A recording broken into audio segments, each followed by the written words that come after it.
Today, I want to share with you one thing I would do today if I was even thinking, like, even a teensy bit thinking about buying a house in the next 10 years.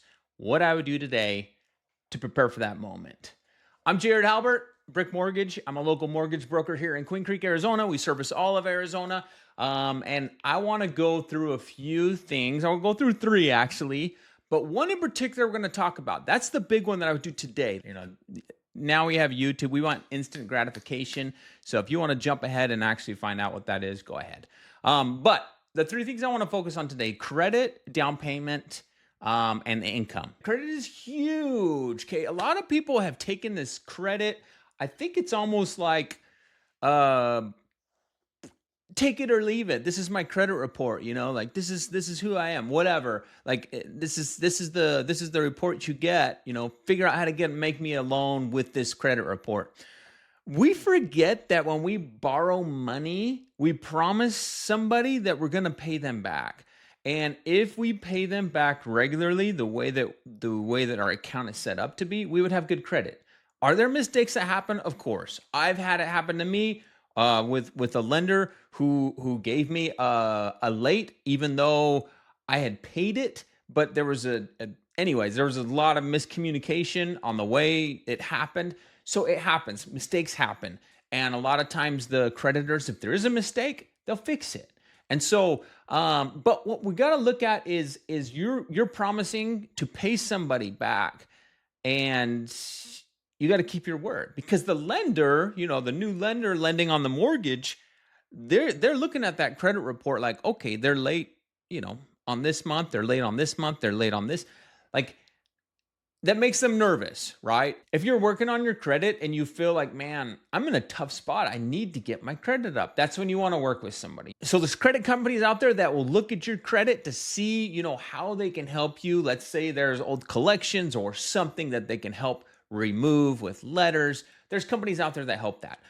That's going to help increase your score over time. It takes time. And that's why these things are things that take time. You want to focus on them. There are immediate things you could do. There's something called the rapid rescore. There's some quick things you could do to increase your credit, but there's also things that you could do now that take time to reflect on the credit. So that's the first one. Get your credit in check. Second is your income, okay? W-2 employees don't need to worry so much about it. Salaried employees don't need to worry so much. You know what your income is, right? It's totally normal. Self-employed, this is where they got to check. But if you're paid commission, if you're paid 1099, if you're self-employed, that's where you're going to want to talk to the loan officer prior to your taxes if possible. Because what happens is when we file our taxes as a self-employed person, what's put on the paper is the amount of income the lender's going to qualify us for. And that's the income they give us for qualifying purposes. And so you need to make sure that there's enough income in there to make it happen. If there's not the income on there, there's programs out there, bank statement loans, other types of loan programs out there that aren't your regular conventional FHA lending standards. So those programs exist. They're out there to help them. However, if you did need to do an FHA or want to do an FHA or a conventional loan, we got to get the tax returns ready.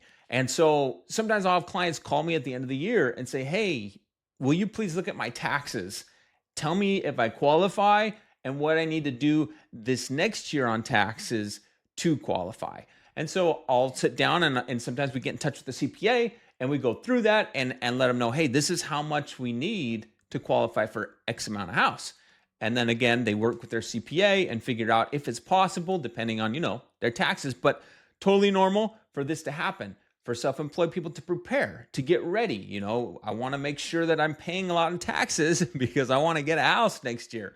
So that's something to keep in mind as far as income and preparation for that. Now's the big one. This is the big finale, down payment. If I even had a thought or an idea or even a teensy bit of thinking of, I'm going to buy a house in the next 5 years, this is what I would do today. I would go get a home equity line of credit, okay? a HELOC, a second, okay? It's a second mortgage on your home. You know, a lot of homes have a lot of equity right now, and people aren't moving because, oh, rates are high, we don't want to move, or we don't have to move, so we're not going to, which is fine. But there's a lot of equity out there. And with that equity, you can get a home equity line of credit or a second. A second line of credit is awesome for so many reasons. One, it's a safe cushion, okay? Let's say something happened. Water heater blew up, air conditioner blew up, all the same week, car broke down. And if we're a salaried employee, it's like, wow, I didn't budget for this. And now we're going to go put it on a credit card. In this situation, you have this line of credit from the lender, and you can actually make those payments on that through the HELOC. When you get that HELOC, you don't have to draw that money, okay? You can get the HELOC and let it sit there. You only are charged money once you start drawing from it. This is why I would say do it now, because you're not committing to a second payment.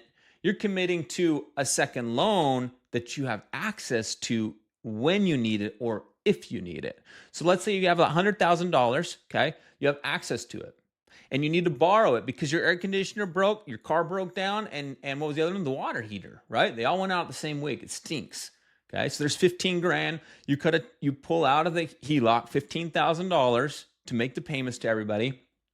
Now, every month you owe interest on that 15,000 until you pay that 15,000 back.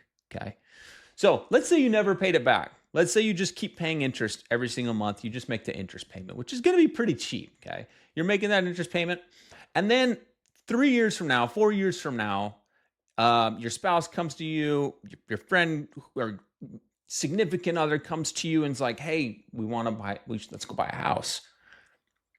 Another house, right? Let's move. Let's upgrade. This is where it's cool. You now have, let's just say you never paid that 15 grand back. You still have $85,000 sitting on that line of credit. You could take that 85 and use it for a down payment on the next house. Especially if you're planning on selling that house that you're in with the second, awesome. Take that HELOC, make a down payment on the next house, and then once you sell your first house, you pay off the HELOC and you pay off the first. And now you had $85,000 that you didn't have to hustle and grind and cut back and save. You had that money sitting there in a line of credit, total access to it, and you're able to use it. The reason I say the next 5 to 10 years, a lot of the HELOCs are only good for 10 years. You can only draw on them for the first 10 years, okay? And so that's why I would do it now just to have it. Let's say you never use it. You know, they've been in the home for 10 years. They have so much equity in there. You've got the equity built up. Let's give you access to that equity so that when the time is right, you can buy another house. So that is the golden nugget. That's what I would do if I was planning, even had an idea of buying in the next 5 to 10 years. Go get a home equity line of credit. Thanks for joining me today. My name is Jared Halbert. I'm the owner, the broker here at Brick Mortgage, local mortgage company here in Queen Creek, Arizona. We service all of Arizona. So if you're in Payson, you're in, I have clients in Snowflake. Wherever you are, I'm here to help, and we'll talk later. Bye.